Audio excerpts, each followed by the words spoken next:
Listen, kita pagi ini ketemu lagi dan sedang ngobrol-ngobrol dengan salah satu pengelola HR di Jawa Timur, Mas Emil Afrisa Harditama. Betul, pagi Bu. Beliau adalah Section Head HR dan GA dari PT Lotte Mart Indonesia.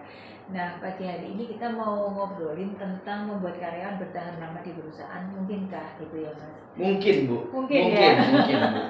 Mungkin. Nah, kalau apa yang bisa membuat karyawan untuk bisa bertahan itu apa kira-kira? Untuk karyawan bertahan yang pertama sih suasana kerja ya Bu ya. Maksudnya suasana kerja untuk karyawan new hire ataupun yang profesional hire itu kan kita perusahaan kan memberikan hal-hal positif yang diberikan untuk karyawan jika masuk di perusahaan kami sih Bu ya kan. Kita semuanya kan artinya selain gaji, benefit ya kan, tempat kerja, habis itu jenjang karir sih Bu. Oke. Gitu ya. Yang benar-benar membuat gitu loh. Gitu ya, membuat mereka mau stay gitu. Nah, terus ada nggak tantangan yang dihadapi untuk mempertahankan tadi, Mas? Kalau tantangan, jadi kan tadi sebaiknya diberikan itu gitu. Nah, sekarang tantangannya apa, Mas? Tantangannya meyakinkan ke karyawan tersebut agar tetap produktif dan sesuai target yang diminta perusahaan Bu. Jadi agak sulit misalnya kan ada misalnya nih interviewnya bagus nih Bu.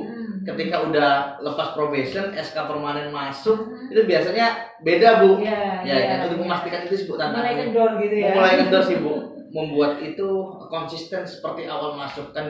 Biasanya dilemanya kan gitu kan. Wah, 3 bulan pertama probation, oke, wah kerjanya ngegas kan. Ketika udah dapet SK permanen, masuk bulan ke-5, bulan ke-6, lah kok beda gitu. Kok beda. Itu sih Bu. Untuk tantangannya seperti itu sih Bu untuk SR ataupun GM masing-masing perusahaan mungkin lah kok tidak seperti awal motivasinya seperti ini sih tantangannya. Oke. Nah, kalau kita bicara tentang karyawan bertahan di perusahaan, itu sebenarnya baik mungkin versi lama gitu, maksudnya bertahan lamanya di perusahaan itu versi lama itu maksudnya generasi lama maupun generasi baru itu mungkin ada acuan yang bisa dipakai sebagai pedoman bertahan lama boleh asal apa gitu.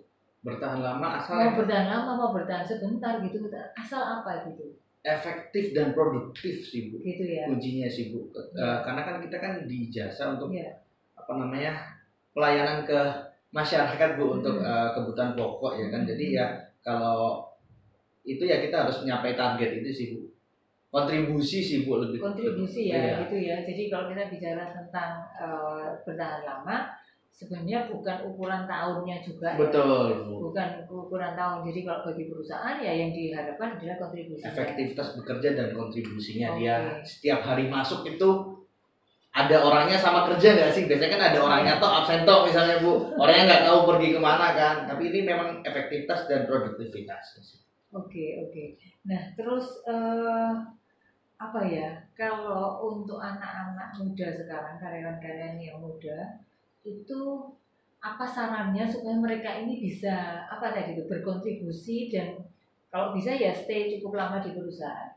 Yang penting yang pertama paham apa yang mau dikerjakan Bu. Karena kadang saya ngerekrut beberapa karyawan apalagi yang fresh graduate itu nggak ngerti apa yang harus dikerjakan Bu. Ya kan misalnya lokernya apa, backgroundnya apa, basicnya apa, asal masuk dulu aja Bu. Itu menurut saya yang kurang pas lah, ini nggak sesuai dengan basic tuh nih. Lah ngapain kamu ngelamar gitu loh Bu? Gitu loh Bu. Artinya ya kita untuk generasi muda ya memang kita harus mempelajari perusahaan ini dari mana, bergerak di bidang apa, job desk yang saya lamar itu apa. Ya saya harus bisa untuk mengikuti job desk tersebut dan aturan perusahaan tersebut. Nah kan yang baru-baru oke aku masuk sih lah, engkau nggak cocok keluar. Cabut kayak gitu kan Bu. Itu sih Bu yang saya memastikan di depan sih Bu. Oke. Nah kalau misalnya ini untuk karyawan-karyawan yang baru itu mereka tuh yang membuat mereka kan gini, seringkali medsos itu menjadi pemicu menjadi kiblat atau acuan anak-anak muda itu bahwa kalau kerja mesti begitu nih, yang work life balance, yang healing, yang nggak mau ada burnout, yang kayak gitu kan. terus nggak mau mengerjakan yang sesuatu yang struggling karena nggak sesuai sama passion saya gitu. Nah, kalau ketemu yang begitu-gitu tuh gimana nih? Untuk saat ini sih ya saya paham fenomena seperti itu ya Bu ya. Jadi saya memastikan saya merekrut dengan karyawan yang memang punya background pernah bekerja di retail ya, even itu toko-toko kecil ya Bu ya, even itu toko kecil, minimal dia pandangannya udah ngerti apa yang dia kerjain ya. Karena di retail itu kan juga dia justru masuk kerja atau bekerja ketika orang lain itu pada libur semua. Betul, even sekarang misalnya weekday saya libur nih, Sabtu Minggu saya masuk, ya kan? Karena memang kita nyari duitnya di situ ya kan. Jadi untuk yang karyawan seperti itu saya juga pernah interview, tidak sevisi Bu.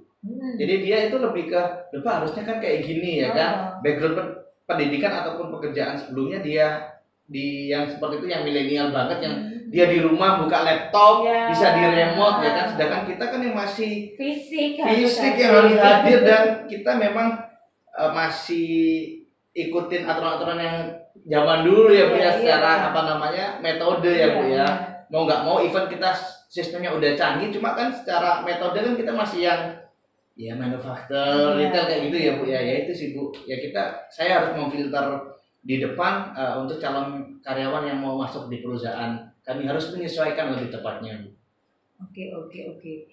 Nah, ini kan kalau kita bicara tentang bertahan lama, itu seringkali kita juga masih orang yang bertahan lama itu biasanya adalah generasi yang senior.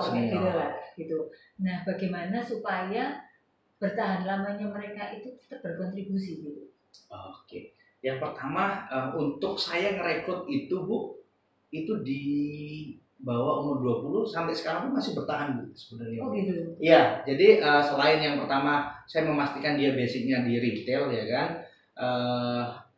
Saya memastikan training development ataupun coaching mentor itu jalan Bu di organisasi saya Bu. Jadi artinya karyawan itu terfasilitasi Bu dalam masalah people development ataupun coaching atau mentoring dalam dirinya. Jadi kalaupun ada masalah itu saya buka classroom untuk waktu untuk Pak saya mau konseling atau apapun gitu. Saya buka itu sih Bu. Ini kalau karyawan-karyawan lama supaya mereka ya lama tapi tetap bisa berkontribusi gitu, yang tetap mengikuti perkembangan. Sebenarnya tadi Bu, kita bekerja dengan target sih Bu, ya kan, kita bekerja dengan target ya, artinya ya kita masuk, even kita di rumah pun kadang pikiran kita masih di kerjaan Bu, jadi karena memang ada target yang memang harus kita kejar ya kan, jadi tetap produktif dan memang based on angka dan target itu sih. Oke, berarti mungkin bisa diberikan 3 tips penting gitu supaya tadi itu perusahaan bisa tetap punya karyawan yang kontributif dan juga bisa bertahan lama. Oke, yang pertama sih tidak munafik apa benefit Bu, gaji dan benefit itu penting ya untuk tidak menutup kemungkinan ya, kita tidak bicara untuk perusahaan yang baru startup atau apa ya Bu ya, maksudnya kan kita punya basic salary ataupun parameter untuk penggajian karyawan, yang penting salary dan benefit itu penting Bu ya kan. Fasilitas-fasilitas yang tersedia di kantor Bu. Ya misalnya saya ada kantin Bu, jadi karyawan semua tuh nggak perlu keluar, ada kantin, ya kan. Sama ini sih Bu, training development, yaitu tadi sih coaching, mentoring, komunikasi 2 arah yang benar-benar harus kita bangun antara departemen sih Bu, atau level lah Bu. Artinya mau level staff ngomong sama GM itu bisa ya kan, ataupun sebaliknya GM langsung ke bawah juga bisa. Jadi komunikasinya terbuka sih Bu. Tipsnya seperti itu sih. Oke, ya baik. Terima kasih banyak sharingnya. Kita barusan mendengarkan obrolan tentang mungkinkah karyawan bisa bertahan lama di perusahaan. Semoga bermanfaat dan sampai jumpa di sesi yang berikutnya. Salam.